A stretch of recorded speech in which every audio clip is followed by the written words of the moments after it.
বিবি চিৎকার দিয়ে বললেন, এরে স্বামী, আজকে থেকে আমরা নামাজ পড়বো, কোনদিন নামাজ ছাড়বো না। কিন্তু আমাদের ঘরে কাপড় আছে মাত্র একটা কাপড় দিয়ে দুইজনে নামাজ পড়বো, কোনদিনও নামাজ ছাড়বো না, কোনদিনও নামাজ ছাড়বো না, একটা কাপড়ে দুইজনে নামাজ পড়বো। আব্দুল্লাহ আনসারী ঘরের ভিতরে একটা গাঁথা খুলে সেটা বিবিকে বসায় রাখে।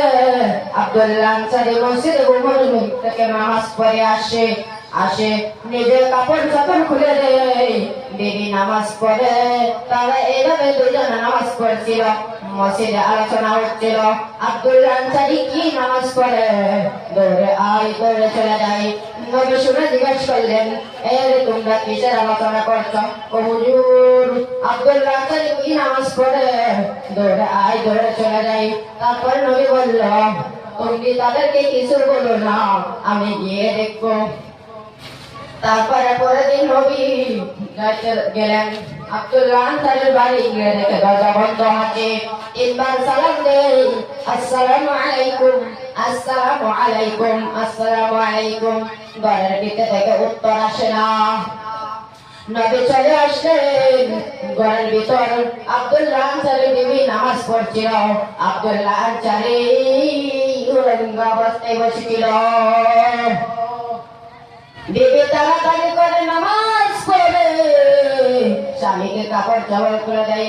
আব্দুল্লাহ আনসারী কাপড় চাপড় খুলে দেখে নবী অনেক দূর চলে গেছে, যে নবীকে ডাকিয়াও ফিরানো যাবে না,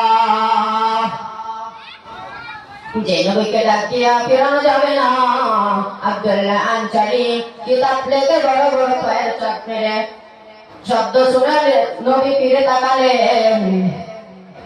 আব্দুল্লাহ আনসারী বলে, হুজুর ওয়ালাইকুম সালাম ওয়া রাহমাতুল্লাহি ওয়া বারাকাতুহু। নবী বললেন, তিনবার সালাম দিলাম, সালামের উত্তর দিলি না, সালামের উত্তর দিলি না, এখন সালামের উত্তর দাস কেন? হুজুর, ঘরের ভিতরে না বিবি নামাজ পড়ছিল, আমি এরকম এক পরিবেশে ছিলাম হুজুর। হুজুর পাক সাল্লাল্লাহু আলাইহি ওয়াসাল্লামের সালামের জবাব দিতে পারলাম না, এরকম এক পরিবেশে ছিলাম হুজুর। তারপরে নবীকে বাড়ি নিয়ে চলে। নবী ঘরের ভিতর ঢুকে দেখে এরকম আন্দার মানুষ, মহিলা বসে আছে না পুরুষ বসে আছে।